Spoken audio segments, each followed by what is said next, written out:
আপোনালোকৰ আশীৰ্বাদত ভালে আছোঁ। আপোনালোকৰ মাজলৈ আন এটি ব্লগলৈ স্বাগতম জনাইছোঁ। আজি ৰাতিপুৱা ব্লগটো আৰম্ভ কৰিছোঁ।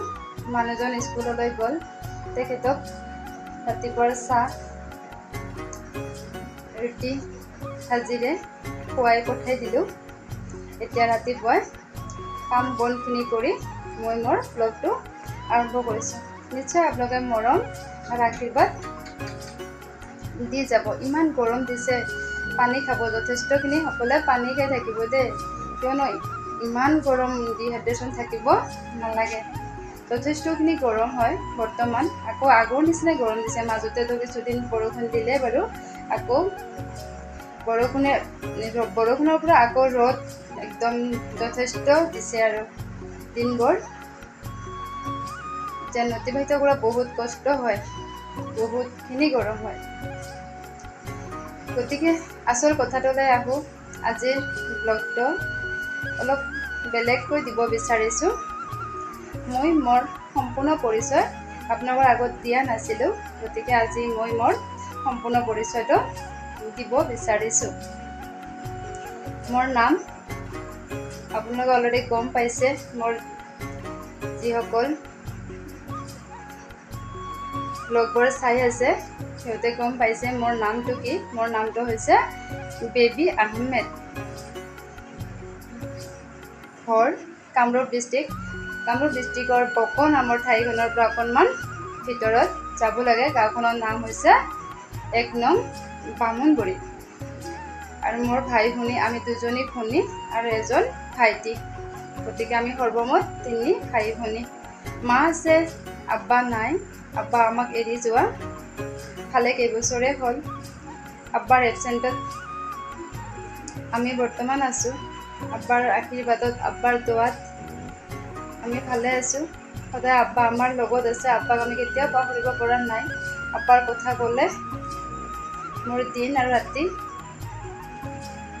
পাৰ নহয়, ইমানেই মনত পৰে, ইমানেই যে ভাবি থাকোঁ। গতিকে য'তে আছে সদায় আব্বাৰ কাৰণে দোৱা কৰোঁ, যিমানখিনি পাৰোঁ সদায় দোৱা কৰোঁ। গতিকে আব্বাৰ দোৱা নিশ্চয় আমাৰ লগত আছে। সেয়াই আৰু। গতিকে মোৰ আব্বাৰ কথাই কোৱা নাই, সকলো আব্বাৰ কথাই কৈছোঁ। সকলো যাতে ভালে থাকে, সকলোকে আল্লাই জান্নাত নচিব কৰে, সকলো সময়তে এইখিনিয়ে দোৱা কৰোঁ। এতিয়া মই মোৰ পঢ়া শুনাখিনিৰ কথা ক'ব বিচাৰিছোঁ। ইমানখিনি পঢ়া শুনা কৰিছিলোঁ, বহুত বেছি ভাল শিক্ষিত নহয়, বহুত বেছি পঢ়া শুনা কৰাও নাছিলোঁ। মেট্ৰিক পাছ কৰিলোঁ, কৰি হায়াৰ ছেকেণ্ডেৰী পাছ কৰি এছামিছ বিভাগত মেজৰ লৈ ডিগ্ৰীটো কমপ্লিট কৰিছিলোঁ। এছামিছ বিভাগত মেজৰ লৈ পাৰ্চেণ্টেজবোৰ বহুতখিনি ভালেই আছিল, ইমান এটা বেয়া নাছিল, ভাল পাৰ্চেণ্টেজে আছিল। তাৰপিছতে কম্পিউটাৰ কৰিলোঁ। কম্পিউটাৰখিনি সম্পূৰ্ণ কৰিব পৰা নহ'ল, বিশেষ কিবা কাৰণত কম্পিউটাৰ সম্পূৰ্ণ কৰিব নোৱাৰিলোঁ। কিছুদিন কৰি মই কম্পিউটাৰ ক্লাছ বাদ দিব লগা হ'ল। তাৰপিছতে DLED কৰিছোঁ। DLED কৰাৰ পিছত এখন প্ৰাইভেট স্কুলত কাম কৰিছিলোঁ।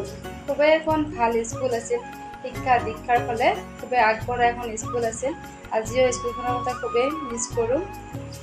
যাতে স্কুলখন ভাল দিশলৈ সদায় আগবাঢ়ি যায়, আগুৱাই যাওক, সেইটোৱে সদায় কামনা। বাকী মোৰ পৰিচয়, বাকী মোৰ শিক্ষা দীক্ষাৰ কথাখিনি আপোনালোকৰ সন্মুখত কৈছোঁ। নিশ্চয় ভিডিঅ'টো চাব। ভিডিঅ'টো চালে লাইক, শ্বেয়াৰ আৰু ছাবস্ক্ৰাইব কৰি দিবলৈও নাপাহৰিব। যিখিনি মোৰ পৰিচয় এইখিনি আপোনালোকৰ সন্মুখত অলৰেডি দিছোঁ। এইখিনিয়ে মোৰ পৰিচয় আছিল। এতিয়াতো আৰু কি ক'ম, বিয়া বাৰু হ'লোঁ, বিয়া হৈছোঁ ধুবুৰী ডিষ্ট্ৰিক্টৰ চাপৰ নামৰ এখন চহৰত। এতিয়া বৰ্তমান চাপৰতে আছোঁ। গতিকে স্কুলৰ পৰা আঁতৰি থাকিব লগা হ'ল। এতিয়া স্কুল নাই। চাওঁ বাৰু পিছলৈ কি হয়। আপোনালোকৰ দোৱা আশীৰ্বাদ সদায় বিচাৰিছোঁ, যাতে অনাগত দিনবিলাকত কিবা এটা ভাল নিশ্চয় কৰিব পাৰিম, সেই চেষ্টা মনত আছে বাৰু। বাকী কি ক'ম, যিখিনি শিক্ষা লৈছোঁ হয়তো সেইখিনিকে লৈয়ে আগবাঢ়ি যোৱাৰ এটা মনত চেষ্টা আছে। শিক্ষাৰ এটাই উদ্দেশ্য, হয়নে নাই? যে ভুল আঁতৰাই সত্য প্ৰতিষ্ঠা কৰাটোৱে হৈছে শিক্ষাৰ মূল উদ্দেশ্য। মোৰ ভিডিঅ'টো চাই যাব, ভাল হৈছে নে বেয়া হৈছে নিশ্চয় কমেণ্ট কৰিবলৈ নাপাহৰিব। একো বেয়া নাপাওঁ, ভাল হ'লে নিশ্চয় ভালে ক'ব সকলোৱে, আৰু বেয়া হ'লে নিশ্চয় সকলোৱে বেয়াই ক'ব, হয়নে নহয়? একো বেয়া পাব লগা মোৰ একো নাই। মাত্ৰ এটা কথা সদায় ভাবোঁ আৰু সকলোকে কওঁ, মানুহৰ বেয়া দেখি আমি ফূৰ্তি কৰি থকাৰ কোনো দৰকাৰ নাই। সকলোৰে ভাল হোৱাটো সকলোৱে আমি আশাবাদী, যাতে সকলোৱে ভাল হওক, সকলোৰে ভাল হওক, মংগল হওক, সকলোৱে ভালদৰে জীয়াই থাকক, হয়নে নহয়? গতিকে নিজে নিজৰ জীৱনটোত কি কৰিব পাৰো নোৱাৰো এইখিনিহে জুকিয়াই চোৱাটো আৱশ্যকীয়। গতিকে আপোনালোকৰ পৰা বিচাৰিছোঁ এষাৰ কথা, মোৰ ভিডিঅ'টো ভাল হৈছে নে বেয়া হৈছে সেয়ে আৰু কমেণ্টত জনাব।